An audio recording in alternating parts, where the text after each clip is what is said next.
Heyo. All right, cool. Awesome. Hangout is live and on the air. All right, you guys.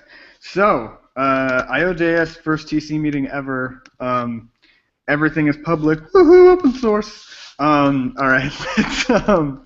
So I guess the first item that I have is that it was from an issue where people were like very confused and complaining about what is io.js and all this other stuff. So I think that there are just some like fundamental questions that we have to answer and some messaging that we need to add. So the README now has some much better text in it that says like, yeah, this is a fork, like we're going to do releases, da da da. Is there like anything else that we need to do to make this really evident? Like, I know like people are going to ask about sort of like join and their advisory board and stuff, and like to me the simplest answer is like, we're just going to do work and do these releases, and if they want to join us or create like a structure similar to our structure, like we'll probably join them. But I don't know. What do you guys think?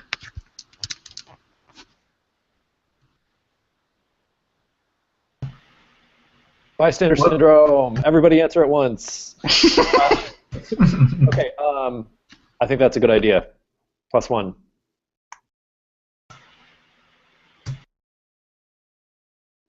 Bert, you're next.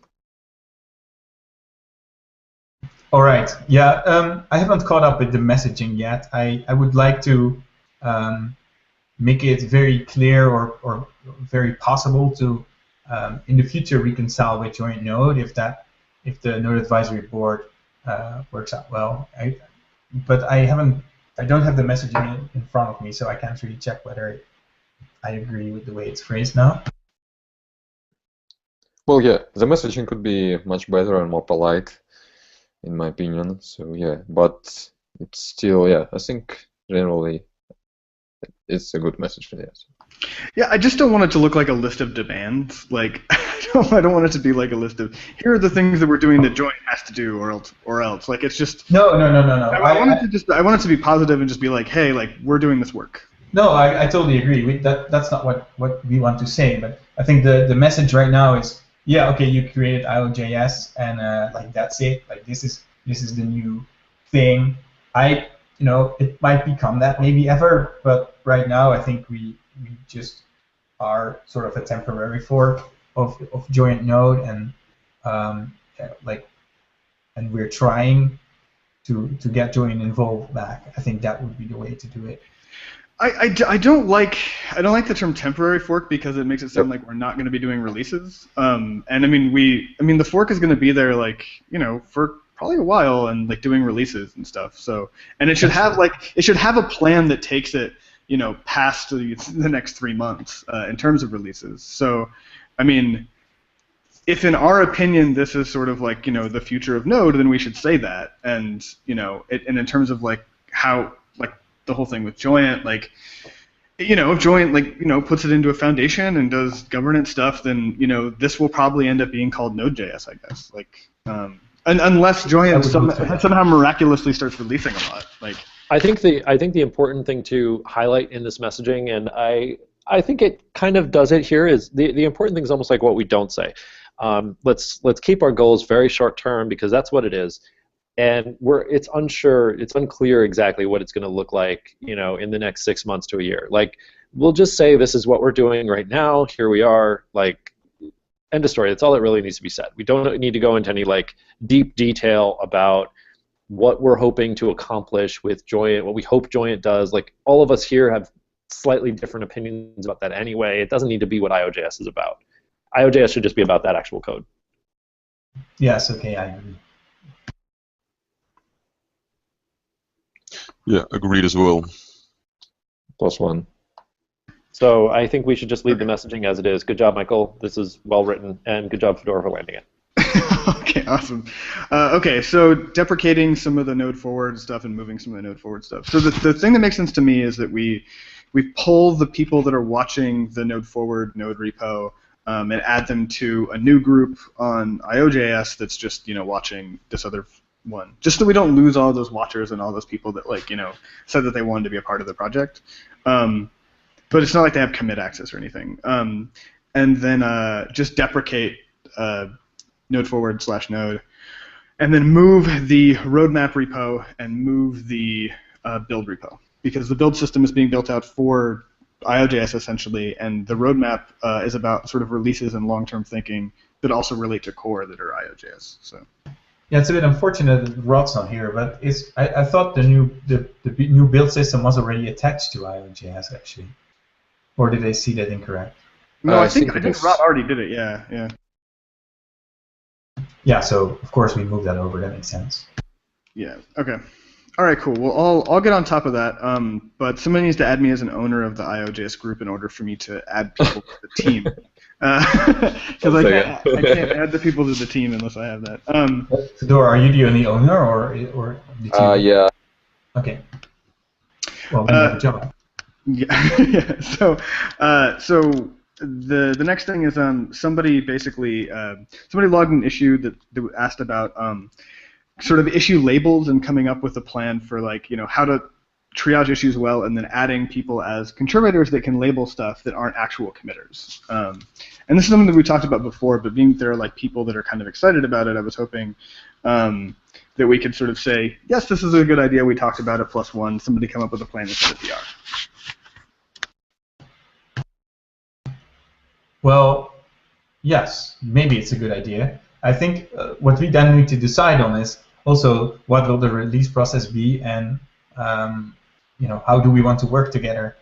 Reason being that if people tag issues, if they say zlib or this is child process issues, we have been doing that for a long time. But since there's no real or not a lot at least, like ownership of different modules, it doesn't really help very much.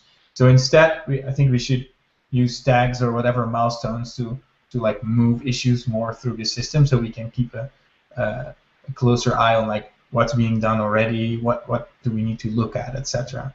I think that's more important. And the other thing is, I sort of fell in love with Waffle. Maybe you guys hate it. It tends to split people, but I would say we can try to give that a spin. Design our own board, set the columns in phases that we think are appropriate, and then try it out for a while. So we've been using Waffle at NPM lately. The CLI team has been using it to manage stuff, and it's really, really effective. I agree. We should give that a try. Okay, cool.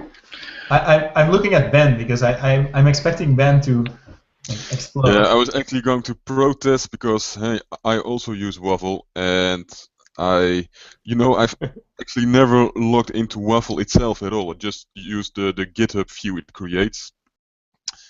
But whatever, if it works for you, it'll probably work for me. All right, cool. Let's give that a spin. Actually, I'll Michael, if you don't mind, I'll take a look at this. Cool. Okay. I just posted the link to the issue in the chat, but if you can follow up with them, that'd be cool.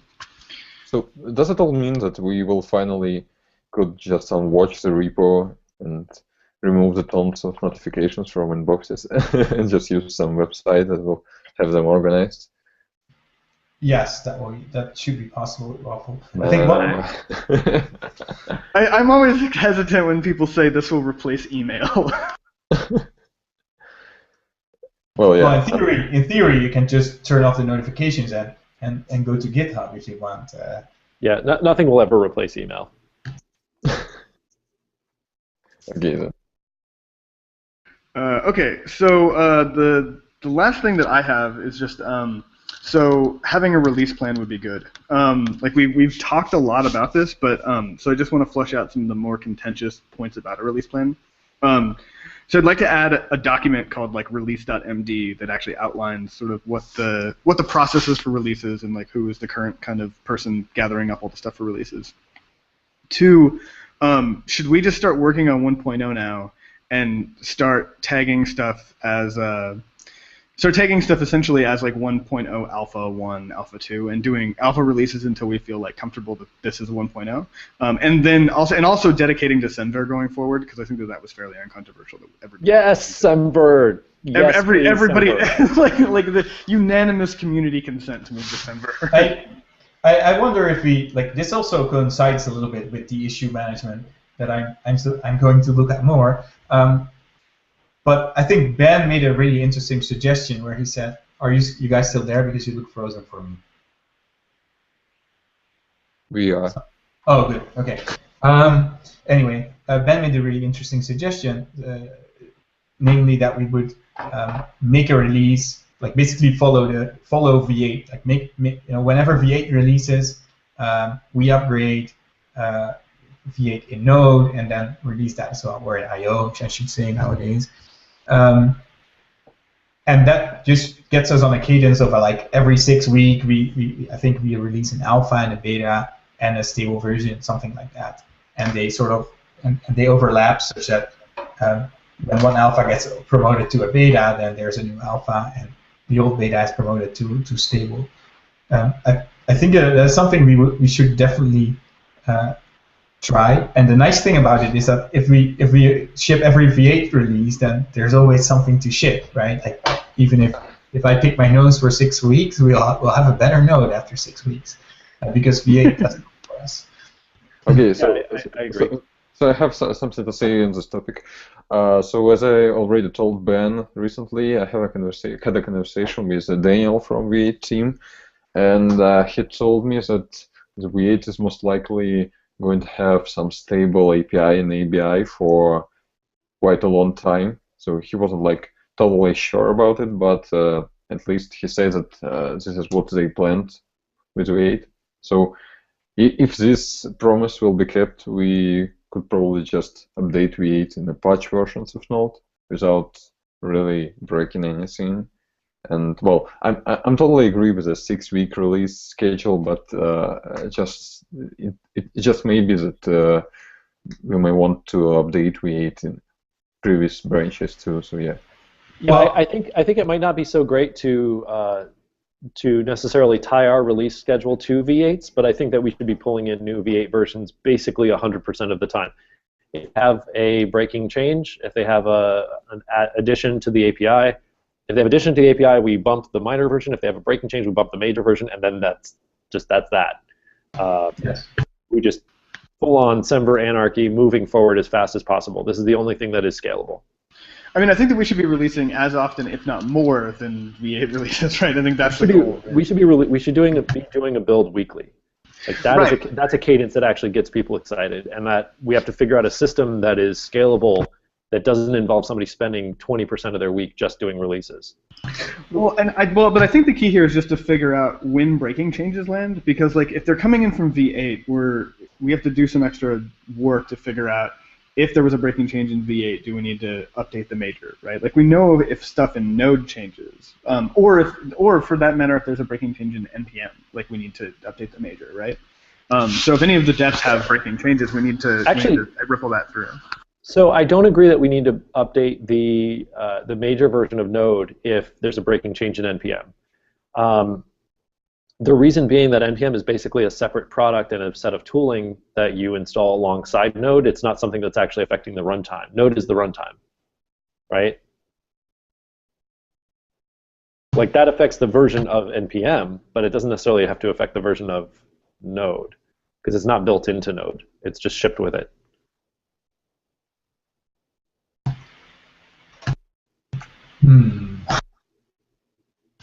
Twitter is already saying that they love Semver, and thank you.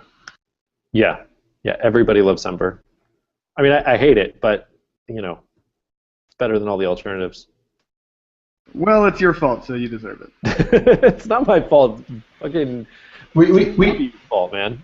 We can punt on the issue whether npm requires a node update. I think Isaac makes a good point, but the other thing is, of course, that what are people relying on? That's what really matters. It doesn't. Right. We can find some technical argument, and so, but like if you upgrade like the patch version of Node and it breaks all your scripts, that's also bad. I would not want that to happen either. So we probably have to be a little bit pragmatic about it, or think, or really try to decouple like the product that we ship, the installer, whatever, that has everything bundled from the project itself. I think that's also an option. I mean, if you don't want to install npm along with Node, it's really easy. You just uncheck that one box.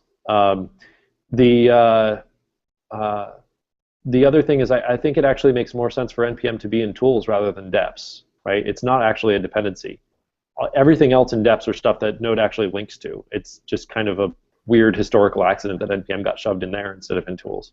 Well, it sort of makes sense, but also the tools is currently used only for a building node. So everything in tools has its own role in the build process, like replacing stuff. npm is like a separate parallel project that ships along with Node. And in fact, what I'd like to do as soon as I can get somebody to do it is have an installer for just npm that don't worry about what version of Node it ships with. It ships with a good one, and just installs npm. Yeah, I mean, like, of course, you are npm, you can do like those kind of things. I think for the Node project, as long as we want to keep shipping npm at least, I think it makes more sense to maybe remove npm like from the Node source Git, and then find another way to build our distribution packages. That also gets us out of this weird situation where every now and then you have to drop an update in Node itself, etc. So I logged an issue about splitting Node into more projects, essentially. But this kind of dovetails into that in that you only take, since we are only taking releases of certain things, we can like say this build is this exact release with this hash, and it doesn't need to be in the Git source tree. It can like actually be pulled in by the build system. True.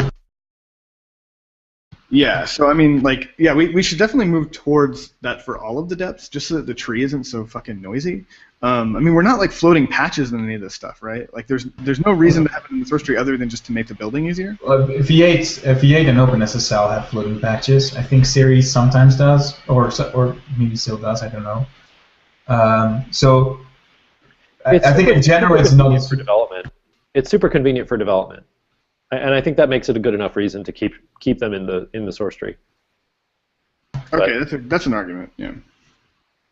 This could be an issue that we raise and have people provide feedback on, though. I don't think it's like, big deal. It's kind of a bike shed. But let's go back a little bit to the release timeline and stuff. Like, do you guys, are you in favor of doing a 6-week, like a VA cadence? Yeah, I'm in favor. I think 6 weeks is too long. Let's do 6 days. That is for minor and major releases. Like, I mean, if we I mean that. I think what we should do is we should move forward as fast as possible, and when that means that we have we probably won't have a major change even every 6 weeks, right? But we might have a minor version change every 2 or 3 weeks. And I don't think that we should really tie ourselves to some specific cadence. Our cadence should be we do a release every week. But as far as like how often the version number bumps, that should just be whenever it's appropriate. Okay. How about this? How about if we make it a goal to have a release done within the next 6 weeks? But the message that we give to Rod and to the build people is that we want the build system and tooling to work in such a way that we could release every week, and that's the eventual goal. Because right now I don't think that the build system is at a point now where we could actually commit to doing regular releases. No, it's way too much work. And I think we need to, but if we don't have it as a priority that we're going to get it to a weekly or bi-weekly, like whatever, some kind of ridiculously fast schedule, then we'll never actually get there. We just need to like automate everything that is any amount of work. Yeah, I think the biggest issue will be actually the way we do code signing and stuff. But I think for io.js we don't have a certificate, so we can ignore that issue for now. But yeah, I agree. Like the build system should basically take care of everything. That puts it all on Rod's plate, which is also nice. Well, I think Rod is already planning on making it so that we have nightly releases. I mean, like nightly builds that people can play with that are essentially full releases, right? So I mean, he's already working towards this. It's just we haven't really articulated it like this yet. It also, though, makes it very necessary that we keep the tree in a releasable state at all times, and it looks like io.js actually is either there or extremely close. I saw that the Rock fixed a couple of test failures, and so I think we are now in that position. But now we have to be really firm and like actually revert stuff if it breaks things, and because like what we all know is that once we start accepting some test failures, like, things are out of the window. Like, before you know it, in 2 weeks, like, there will be 50 failures on Windows and nobody knows what's up anymore. Yeah. It's the camel nose in the tent type of situation. Like once you let one failure in, you have no reliability at all. Yeah. Okay, so how about this? In 5 weeks, which is January 6th, we have a release. That's the goal. Okay. All right. And then from there we will work as hard as we can to get the cadence up, right? I think realistically it is quite soon though, and that's because there's Christmas days and then holidays, whatever. So like a lot of people will be away. Rod may not feel like working like on New Year's Eve. So like I think maybe we should push it a week forward. It gives us a little more time. So just a little bit of context for you guys. So in Russia, people have like 10 days of holidays in start of January when they getting totally drunk and don't remember stuff that happened New Year. So it would be much more preferable if to probably release it right after this long period. Yeah. January 15th, middle week of January. Yeah, something like this. Yeah, it's just It's not like there's a lot of people in Russia who will use Node and have this holiday, because most of the people who are using Nodes just probably are working for US companies and they are working anyway. Yeah. So anyway, I think it will be probably most preferable for everyone to do release in middle of January instead of just first days. Okay, so 6 weeks is January 13th. So does that work? Yeah, it's my birthday. Oh, fuck it. This is perfect, actually. First release is on Fedor's birthday.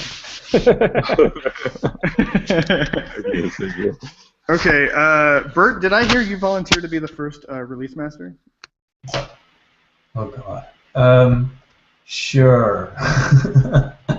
I'll do it. Yes, that's okay. Okay. Although that's just no. I think that's true for everybody else. Like if there is no build automation by then and I cannot get it in that state, then I probably won't make a build. Yeah, that's the assumption. I think that's the assumption for sure. Yeah, I think really all you've got to worry about is like getting all of the changes into the right tags.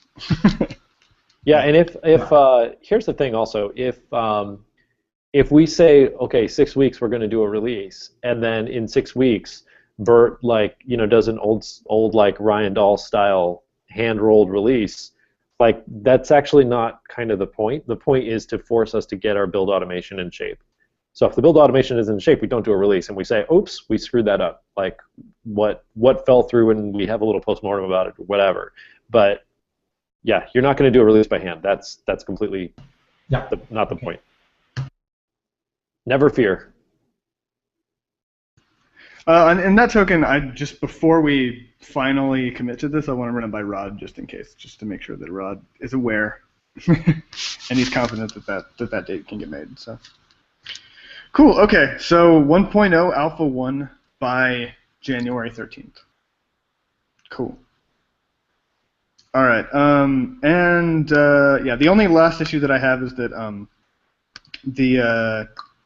I added the governance policy and the COC. The code of conduct for like the people that enforce it is still all blank, and I want to commit it with them blank, and then have people ask to be added to it by submitting a PR to add themselves to it.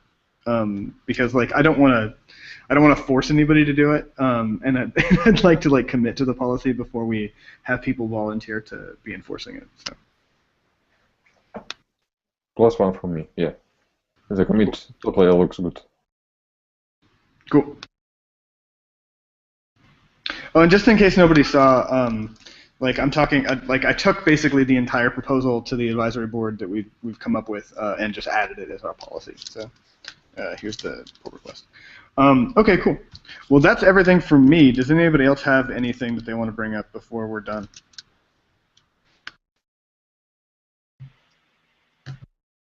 Not right now, no. No, not really. I'm muted. Okay, there we go. So Michael, this thing on pull request number 22. I think that this governance or the code of conduct that Forrest made is great. However, it assumes an organization that doesn't exist yet.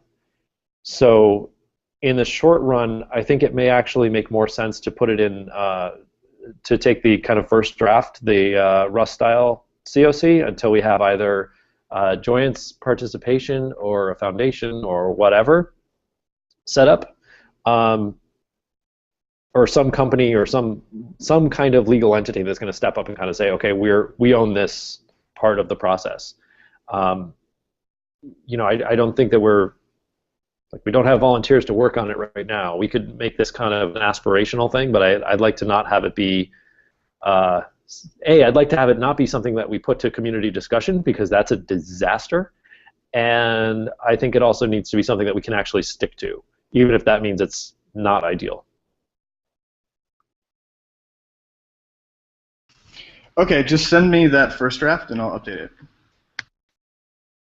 Because I've sort of lost the changes that we made, because it's not the exact one from Node Forward. We'd actually made some improvements to it before that. So if you could find that and send it to me, I'll update it. I think it's actually in my fork of the code, the Joint Node Advisory Board repo. I'll dig it up and I'll send it to you. But I think, I mean, I don't want to sound like I'm against it, right? Like, I mean, the one that Forrest did is basically almost verbatim pulled from the NPM code of conduct, which I helped write. So like, I mean, I'm very much on board with it. I just don't think that we can actually stick to it, and I'd rather we do something attainable. I'm all for attainable. Yeah. Okay, cool. Is that everything? We're all good? Awesome sauce. All right. Well done, you guys. Great first meeting. Cool. Lots of things to do. When's the next? Are we going to do this weekly again? You know, we can do one next week, but it's going to be a little hard for me with JS Fest, because I'm just going to be like crazy busy. But I mean, if some really contentious stuff comes up, you guys could just have one without me, and Rob can run it. Yeah, okay. Or you know, if we decide that I can organize it, I can also do that. I would like to talk to you a little bit after you're offline again for maybe 1 more minute. Okay. All right. Cool. Please stay on. All right. Stopping broadcast now.